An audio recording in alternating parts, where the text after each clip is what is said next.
Assalomu alaykum. Anglayotganlar sabah ovozliq asarlari.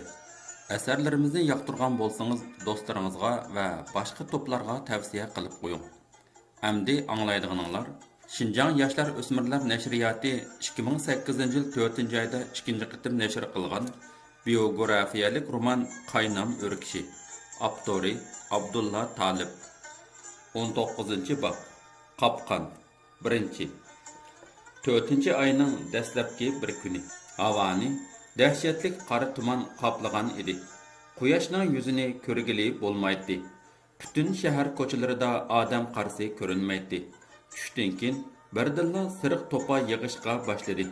Dehqonlar buni to'pa yog'di deyishatdi. Ayrim yillarda chechak cho'kan echilishining oldida mushundoq to'pa yig'ib qolatdi. Lekin bugungi tuman sovuq judon bilan qo'shilib kelgan edi. Açıq soğuqның dəstidən chidab turğili bo'lmaydi. Qoyuq tuman kishining demini siqatdi. Astagfirullah.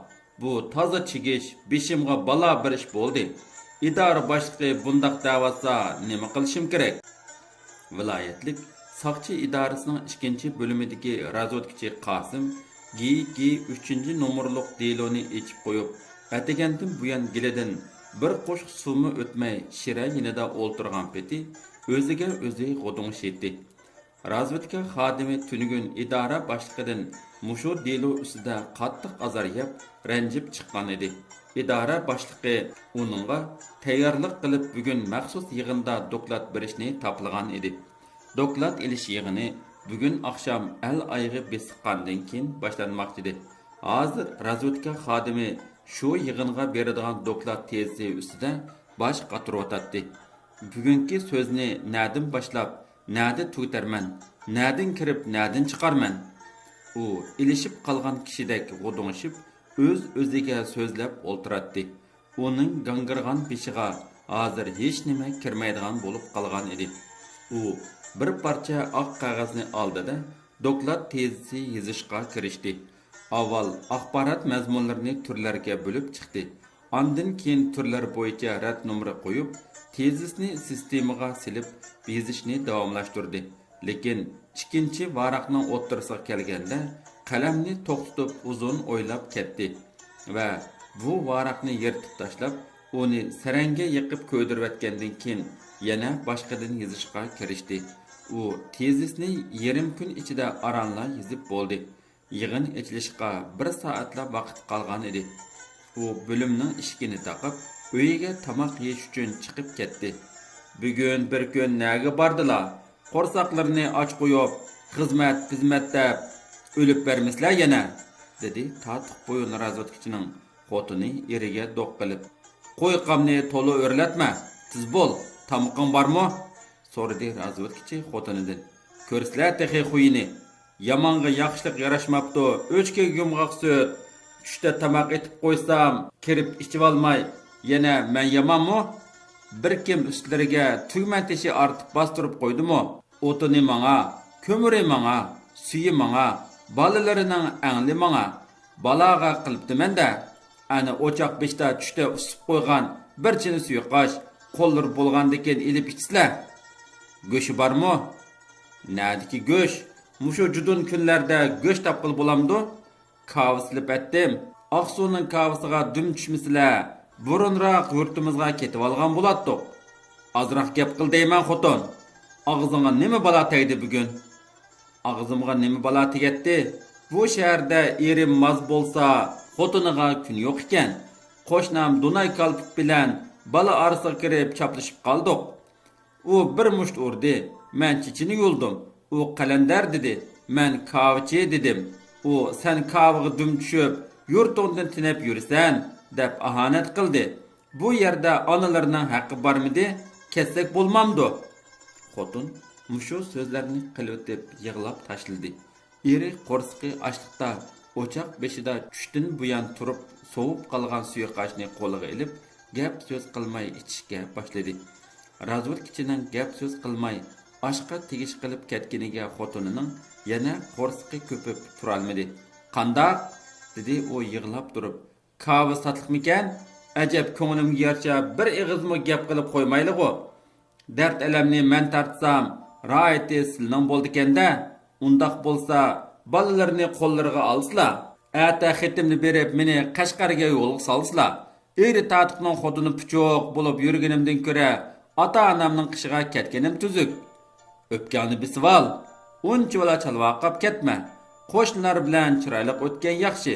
O'z ara ancha ko'chlashmayli.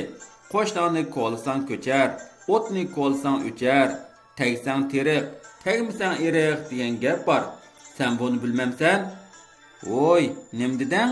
Yana bir degina. Men ko'lab timini teshib tutdimanmi ya? Gap sendikanda.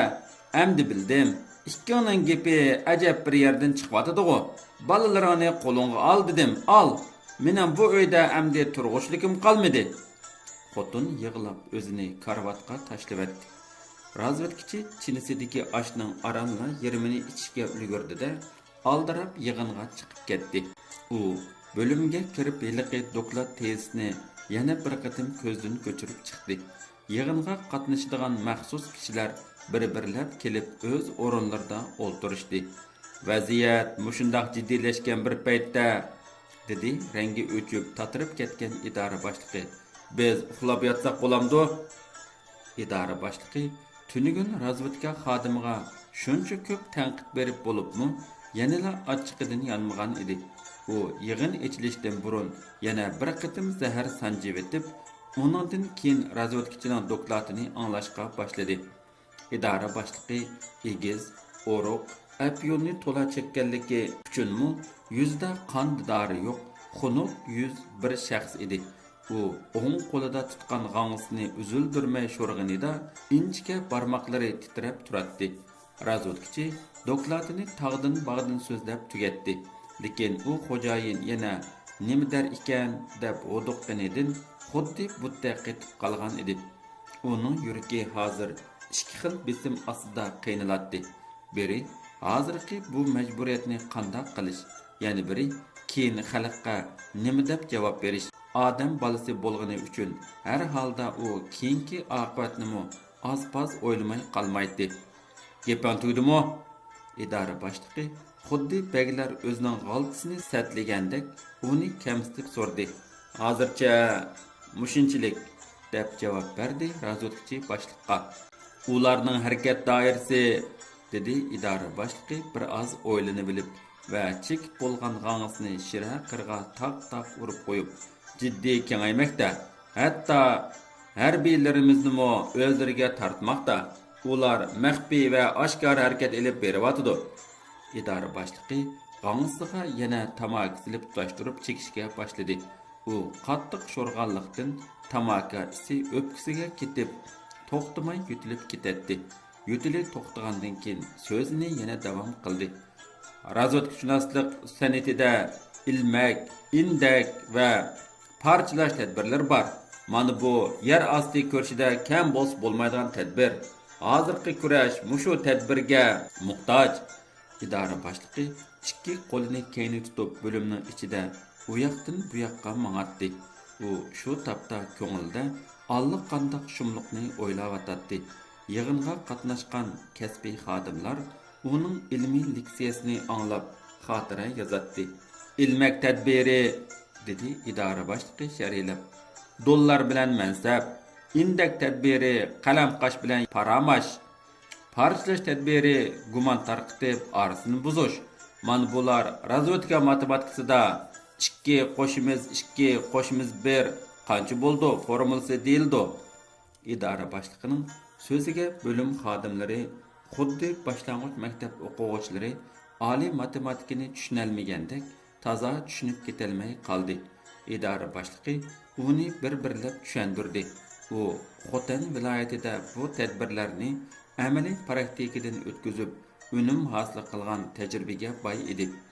Yotar vaqti bo'lganda yili so'zlangan ilmiy leksiyani muzokara qilishni topshirib qo'yib, idora boshlig'i bo'limdan chiqib ketdi. Bo'lim xodimlari yozib olgan ilmiy leksiya xotiralarini qayta o'qib chiqdi. Bilmagan joylarini bir-biridan so'rashib, tushunchalarni birlikka keltirishdi. Orqadan yuqoridagi san'atlarni konkret muzokara qildi. Dal shu chog'da to'satdan bo'limning eshigi qattiq urildi. Muzokara ustida o'ltirgan ikkinchi bo'lim xodimlari yarim tunda qattiq anglangan bu tovushdan cho'chib ketib, qo'llaridagi xotirlarni apila-shapila yanchuqiga silishdi. Kim? Dedi razvodkichi Qosim darhol eshik oldiga kelib. Man, dedi postda turgan saqchi. Nima ish? So'radi Qosim eshikni ochmay turib. Jiddiy ish bor. Razvodkichi eshikni ochdi. Bayatdan beri o'ylida o'lim voqeasi chiqyotidi. Xotiningiz Maryamxon ocham, qo'shningiz Hasalxon bilan urushib, ig'iz burunlari qon bo'lishib ketishdi. Shunga, dedi saqchi aldirab kirib. Ajirtib baqsang bo'lmasmidi? Deb so'radi arvohi uchqan razvodkichi yana saqchidan. Men postda edim, qishiga yaqin bora olmadim. Uning ustiga qo'shni xotin Hasalxon qip yalang'ochlab ko'rinadi. Astag'firulloh, dedi razvodkichi. Na ot, na nomus, nima degan bosh og'riqi? U turolmay bo'limdan tiz chiqib ketdi. Oqshom o'zini karvatga tashlab yig'lab qolgan Maryamxon erining pisand qilmay chiqib ketganidan qo'rsqi ko'pib, zodila chidayolmay qolgan edi. U alliq qandoq bir gumon ichida hasrat chekatdi va eridan og'rinatdi. U asta o'rnidan turib, yuz ko'zini yuvib, aynakning oldiga kelib, manglay sochlarini tuzashtirdi. Inchka qora qishni ikki barmoqi bilan yenik bis bo'lib, birdam so'l mag'zini, birdam o'ng mag'zini aynakka tutatdi. Uy ichidagi ushaq balalar allaqachon uyquga ketgan edi. Bu ayol o'z-o'ziga so'zlaydi. Aynakka qarab o'zini o'zi baholab ketadi. Qaranglar, men qaysi xotindan kam? Men hargiz chiroyingning satkiga aynak gunohkor emaslar qatoriga kiradigan xotin emas. Mana mening qosh ko'zim xili tuzuk, chiroyim shuncha suzuk. Hiliqi bo'yni tatoq. Maryam yana erining ustida shikoyat qilib so'zlab ketdi. Texi qiricha yenicha tegib yuridi. Ha desa Hasalxonga qattiq tegmanglar deb meni bostirib berdi. Xizmat deb meni aldab, kech-kechlab uyga kirmaydi. To'xtab tur, qani chavani amni chitqiyaymsam. U asta eshikni ichib talaga qaradi. Havo oqshom qadin xili suzilgan edi. Osmonning u yer bu yerida yulduzlar ko'rinadi. U eshikka yinida bir oz turgandan keyin O'yla ichi xili yo'ruq ko'rinishga boshladi. Tunigun bir kun yaqqan siriq to'pa yerning yuzini birlik qilinliqda yipib olgan edi. O'g'ri tutqin tumanda o'lib ketma gumanda, dedi Maryam o'z-o'ziga. Mana tong atay deb qolsimo kelmaydi. U bugun kecha cho'qim Hasalning uyida. Hasalning erining sirtqa chiqib ketishidan foydalanib, teximini aldab, ot aylaxonga, yo'l sarxonga qilmoqchimish. U yenik qadam elib, iz qo'lashdi. Hasalxonning eshigidan asta o'tib, odam izini tekshirib chiqdi. Andin eshikning nariqi tarafida birdam maralab turdi. U bir tivish anglayman deb qo'liqini eshikning qisilchiqiga chaplab turib, xili uzun tengshidi. Dal shu chog'da Hasalxonning uyidan bir yutal ovozi anglandi. Bu ovoz Maryam xonga xuddi erining ovozdek anglandi-da, eshikning bu tarafiga o'tib paylab turdi va ichida qani chiqib baqqana gilondan shundoq siqayki dedi. U xuddi qushdek chirmoqlarini tayyorlab turganda Hasalxon eshikni g'achchid ichib taloga chiqdi. Maryamxon burkutdek etilib berib Hasalxonning gilini bo'g'ib oldi. Ikki xotin ho'yladilar, pomlaqlashib ketdi. Hasalxon ko'ngligini kiymay chapan yepi chaqlab olgan petila taratga chiqqan edi. Uning chapini allaqachon ustidan tushib ketib, qip yalang'och bo'lib qoldi. Ular siriq to'pa ustida tutishib, bir-birini besishatdi, sochlarini yo'ndishatdi, yuz ko'zlarini tatlishatdi. Birdamdan keyin har ikkisining og'zi burni qonga bo'yaldi. Ikki ayol bir-birining aybini ichib, bir-biriga afsona yog'diratdi. Maryamga gumon bilan kunchilik kuch beretdi. Hasalxonga tuhmatga qarshilik kuch beretdi.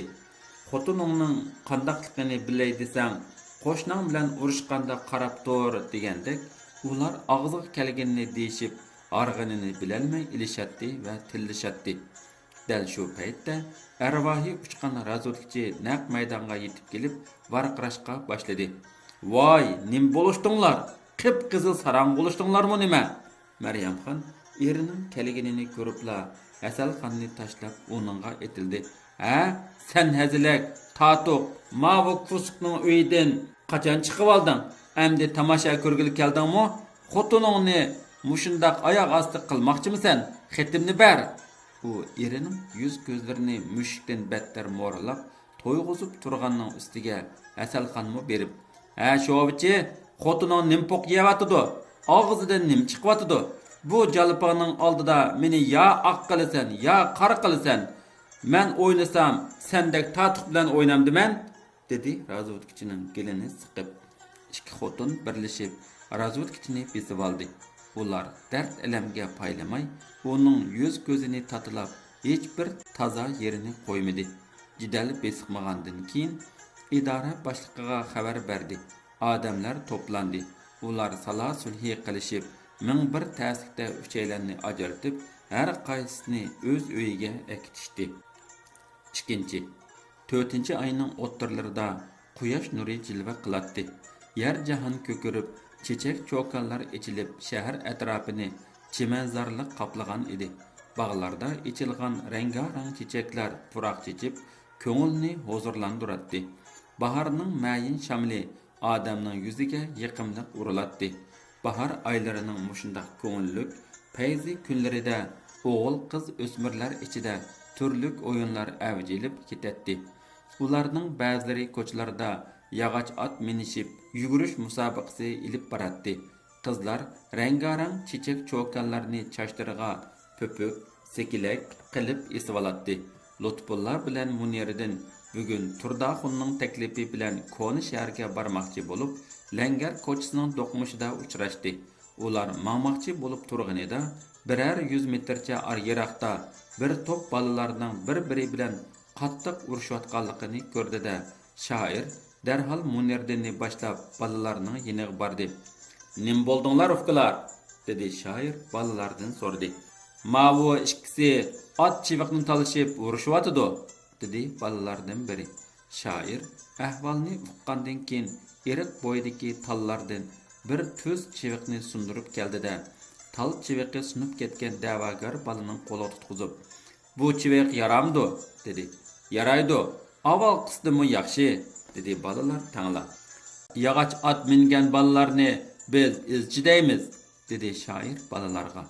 "Izchi deganimiz jangchilarning izini bosadiganlar, qahramonlarning izini bosadiganlar, jangda qurbon bo'lgan, shahid bo'lganlarning izini bosadiganlar.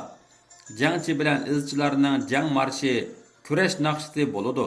Uning qo'mondoni bo'ladi. Men hozir sizlarga qo'mondon bo'lman. Buyruqimga qat'iy bo'ysunsizlar. Qandaq ukalar?" "Bo'ysunimiz Lutfulla aka", deb tangla vaqirashdi bolalar. Langarlik bolalar Lutfullaga bek yeris va amroq edi. Uni hurmatlaydi. Shuning uchun ular bugun shoirning so'zini yermidi. "Hozir sizlar etinglarga mindinglar. Sizlar endi jang marshini o'rganishinglar kerak. Men avval o'gitiman. Jang naqshisini tutib olganinglardan keyingi buyruqni ayrim anglaysizlar", dedi shoir bolalarni sapga turg'izib bo'lib. "Bo'ladi", dedi bolalar tangla ovoz qo'shib. Shoir tuvandagi jang marshini o'gitishga boshladi. "Biz o'ynaymiz ot mishini, o'ynaymiz qilich mishini. Uni o'ynab usta bo'lib olamiz dushmanning beshini." Jang naqshisini o'ynab bo'lgandan keyin bolalar bu naqshni Lutfullaning dirjorligida oxirgi qatim o'qidi. Shoir ondan izchi baturlarga Aqsu shahar sepilini hujum qilib ilish to'g'risida ataka qo'mandasi berdi. Izchi baturlar otlarini choptirib, sepil tomon yugurib ketishdi. Shuningdan keyin Lutfulla bilan Muniriddin bir mapini kira qildi-da, Koni shaharga qarab yurib ketdi. "Bolalarga berilgan bu inqilobiy tarbiya bak joyida bo'ldi", dedi Muniriddin. Shoir do'stining izchi tarbiyalash yo'lida ko'rsatgan aql parasatidan mamnun bo'lib, "Hayot tez o'tyotidi", dedi shoir Muniriddinga. "O'tib ketayotgan har bir minut ikkinchi qaytib kelmaydi. Bolalarga berilgan tarbiya toshqa muhr bosgandek mahkam o'rnashidi." Ular yo'lda yozg'uchilik tashkili va qo'zg'atish xizmatlari ustidami cho'nqur paranglashib mandi. Qash daryosining yolqini tezroq yetib kelsa bo'ladi. Anglasak, bu yolqin hozir sharqda Manas daryosigacha yetib beribdi, dedi Munirddin. Qash daryosining yolqinini muzdavan to'sib olmaydi. Uchqun cho'qim yong'inga aylandi. Bu yong'in tarim bo'yida texmi ulg'uydi. Ular so'zlashib minib, Ko'ni shahar bilan Yangi shahar oraliqidagi Qo'rul va Jerimchil degan joylardan qandoq o'tib ketganini sezmay qilishdi. Bir soatga qolmay Ma'pa qum darvosidan o'tib Qasqanchi mahallasiga yetib bordi. Lutfullo bilan Munirddin Ma'padan tushib, shaharning markaziy ko'chasi Yangi saroy oldiga kelganda, odam qaynimi ichidan bir qancha balaning "Bilal aka, Bilal shungan" deb to'g'ilgan ovozi anglanib qoldi. Ular ovoz chiqqan tarafga qarab mandi. Bilal Azizi bilan doim chaqchaq qilishadigan shaharlik bolalar uni gap qilish uchun qichqargan edi. Bilal Azizi bolalarning yeniga berib, ular bilan chaqchaq qilishayotganning ustiga Lutfullo bilan Munirddin yetib bordi-da, bilindirmay bir chetda anglab turdi. "Bilal aka, bir qo'shoq aytib bering-a?" 13 yoshlarga kirgan bir sho'x bola Bilal Aziziga omoq ko'zi bilan tikilib yilinib so'radi. Bilal Azizi bolalarning ra'yini qaytarmay javoban dedi: "Bo'ladi ofkular, men sizlarga qo'shoq o'qib beray. Meni deydi Bilal shungan qizil mavzur esib yurgan, kishi bilmas bu halimni Bilal qandoq xiyol surgan. Ichimda bir yanar cho'g'bar yanar tog' holida ko'ygan." Balalar qo'shiqni anglab paraqida kulishib ketdi. "Kichikjanchilarga", dedi Lutfullo Bilal Azizining mo'risini tutib turib, "Jang naqshini o'tatamsan? Voy, sizlarmi bormidinglar? Qachon keldinglar?" Bilal Azizi do'stlarini ko'rib, qo'l ilishib ko'rishdi. "Hozir kelishimiz", dedi Munirddin. Bugun Ko'ni shahrining bozori edi. Ko'chalarda vangchun qaynab turardi. Odamning ko'pligidan ko'chada menish tas edi. Uch do'st Yangi saroy oldidan aylanib, Ashma buloq tarafga o'tib ketish uchun g'arb tarafdagi Yamul ko'chasiga kirdi. Ular Shengan Yamulning oldiga borganda, Yamulning ichidan chiqayotgan bir qancha mo'mayning yig'i ovozi anglanib qoldi. Lutfullo, Munirddin, Bilal Azizi yig'i ovozini anglab, Yamul oldida birdam to'xtadi. Uzun o'tmay Yamul ichidan xuddi to'ng'izdek semirib ketishgan bir to'p amaldorlar gedishib chiqib, Yamul darvozasi oldida to'xtashdi. Ularning ichida har qaysi yiza kentlardan kelgan Shangyu, Mingbegi, Mirab, Yuzbegi, Bojang, To'pbeshi, Jisa, Qurbeshi, To'rg'a, O'nbeshi, Qo'rchoq qo'g'dinish atritining Lalma Chirikbeshi qatorliqlar bor edi.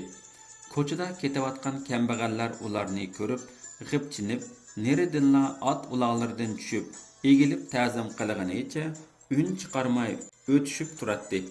Ba'zi dehqonlar qo'rqqanligidan o'zini daldiga ilishning ipini izlaydi. "Voy gadoylar, to'xtash!" Baglar ichidan bir semiz maxluq o'ng qo'lini pulanlatib turib, ko'chadan o'tayotgan dehqonlarga qahri g'azab bilan so'ran saldi. Bozorga kelgan dehqonlar qo'rqishib, izidila to'xtab qolishdi. "Hozir qandoq chaq bilishamsan?" Semiz maxluq dehqonlarga ko'z chekchaytib turib, jinning barcha varqirashga boshladi.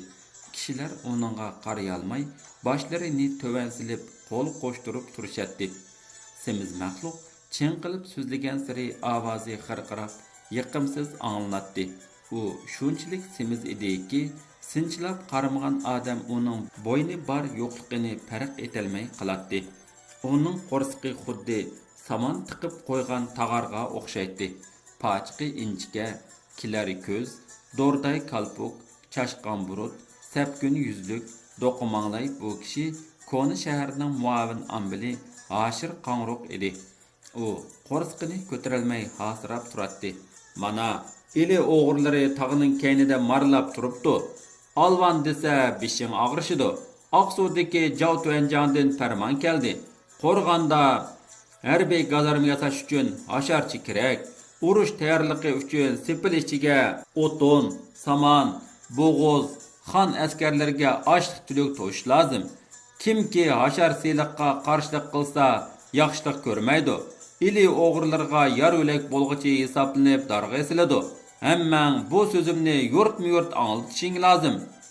Ashirbek so'zini tugitib bo'lib, yana yağmurning ichiga kirib ketdi. Dehqonlarmi uningdan qutlag'iniga xo'sh bo'lib, taraf-tarafga tarqalib ketishdi. Mana ko'ring, zamona zo'rning, tomosha ko'rning degan mana shu, dedi Lutfulla. Ashmi buloq tarafga ketib berib do'stlariga. Lekin qar qursak ambal, dedi Munerdin. Bugun bizni bir muhim axborot bilan ta'minlab qo'yganini o'zimo sezmay qoldi. Muzdavan yenidagi qo'rg'onda harbiy mudofaa gazarmasi yasalmoqchi ekanda, mana bu so'qishning yetib kelayotganligidan derak beradi. Biz mo tayyorlikni jiddiylashtirib, dehqonlarni tashkillash faoliyatimizni tezlashtirishimiz kerak. Uchaylan tashkiliy xizmat ustida yana maxfiy mo'ndish minib, yar bo'yidagi cho'ng yo'lga chiqdi. Bu yerdan bir oz minib, Ashma buloq oldiga yetib bordi. Kun tushdan sal qayrilgan chaq edi. Ashma buloq atrofi büyük baraqsan dam olish o'rni bo'lib, bu yer yoz kunlari shahar xalqi to'plashib aram oladigan sayligohlarning biri hisoblanadi. Bozor kuni bo'lganlikdan bugun u yerda odam texmi ko'p edi. Uchaylan kishilar to'piga kirdi. Davomi bor.